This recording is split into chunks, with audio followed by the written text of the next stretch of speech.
Hello everyone, my name is Angie and today I'm going to explain how the brand Nike applies 15 of the 22 immutable laws of marketing.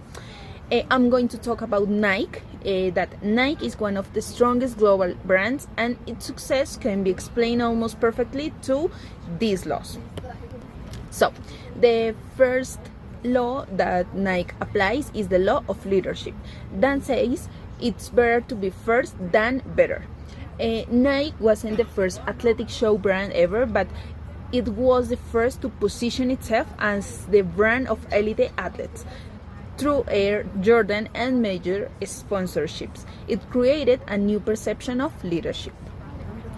The second law that Nike applies in their brand is the law of the category. That says if you can't be first, create a new category. Nike created the category of performance athletic footwear instead of competing directly with traditional sports shows. It defined a new space where it became the number one. So the third one is the law of the mind. That says being first in the mind is what matters. When people think of sports, athletes, or performance, Nike is usually the first brand that comes to the mind. Nike successfully occupies the mental category of a serious athlete. The next one, the law number 4, is the law of perceptions. That says that marketing is not a battle of products but perceptions. Nike is not the only high-quality sports brand, but its perceptions is stronger than competitions because it builds emotional meaning and around identity, empowerment, and achievement too. The next one is the law of focus. The law number 5 is the law of focus. That says that own a word in the prospect's mind. Nike owns the word performance. Everything it communicates, from its slogan that is "Just do it" to athlete partnerships, that reinforces that single idea, that own word in the prospect's mind, or maybe using the slogan too, that is "Just do it." The next one is the law of exclusivity. Two brands cannot own the same word. That is the main idea of this law. Adidas, for example, the main competition of Nike, tries to own performance too, but Nike already had it. Adidas was forced to shift towards style and streetwear, showing Nike's strength in exclusivity. Okay, the next one is the law of the ladder. That says your strategy depends on your rung on the ladder. In the 1970s, Nike wasn't the leader because Adidas was, but Nike didn't imitate the leader. It took a different position on the ladder. It focused on the younger, more rebellious athlete, presenting itself as modern, bold, and aspirational. This position allowed Nike to climb up the mental ladder over time, transforming from challenger to market leader.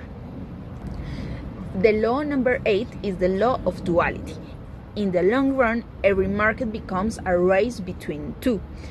The sportswear industry eventually narrowed down to Nike versus Adidas because there was the two competitors or the two leaders in the market. This duality confirms the law. Most categories end up dominated by two main competitors. Nike secured one of those sports by maintaining a consistent image of strength and leadership. The next one is the law of the opposite. That says if you want to challenge the leader, find the opposite positions. Nike understood that to win against Adidas, it needed to be different, not similar. While Adidas spoke of engineering, performance, and tradition, Nike spoke of emotion, rebellion, and personal challenge.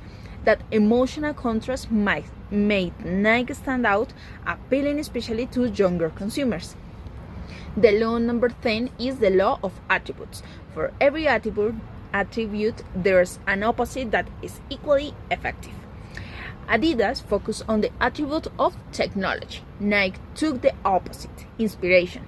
By connecting sports with motivation and self-belief, Nike offered an attribute competitors couldn't easily copy. It transformed technical performance into an emotional experience. The law number 11 is the law of perspective, that says if marketing effects take place over time. Nike's success in the result of long-term consistency. For over, maybe 40 years, its message, empowerment through sports, has remained the same. Campaigns like Just Do It and Find Your Greatness show that true brand power comes from passion and persistence, not only with wanted quick results. The law number 12 is the law of line extension, that says expanding too much can weaken your brand. Nike has expanded its products carefully but always stayed within its core identity, that is athletics and movement.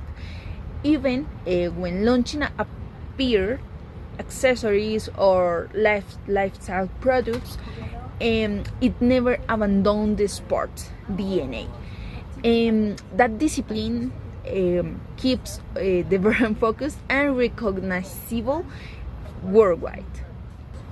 Now, the 13th law is the law of the sacrifice, that says you must give something to gain something. Nike deliberately sacrificed the low-cost market and positioned itself as a premium mark. It didn't try to be affordable for everyone. Instead, it became aspirational. This sacrifice built exclusivity, prestige, and a sense of value around the brand. The law number 14 is the law of the hype, that says the real truth is often the opposite of the hype. Nike doesn't depend on hype. When it enters controversy, such as with Colin Kaepernick, is not seeking attention, but reinforces its identity, brave, authentic, and socially conscious. While others use hype for short-term exposure, Nike use bold storytelling to deepen loyalty. And finally, the law number 15 is the law of resources, that says without adequate funding, an idea won't succeed. Nike's powerful marketing ideas are supported by vast financial resources, and so the brand invests billions annually in sponsorships, innovation, and global advertising. This funding allows its ideas to reach audience worldwide, turning vision into dominance. In conclusion, Nike's strategy perfectly illustrates how timeless the immutable laws of marketing are. In clear focus, emotional connections, and disciplined long-term approach demonstrate the marketing success is not an accidental, but it's built of consistency, sacrifice, and strategic understanding of how consumers think. Thank you.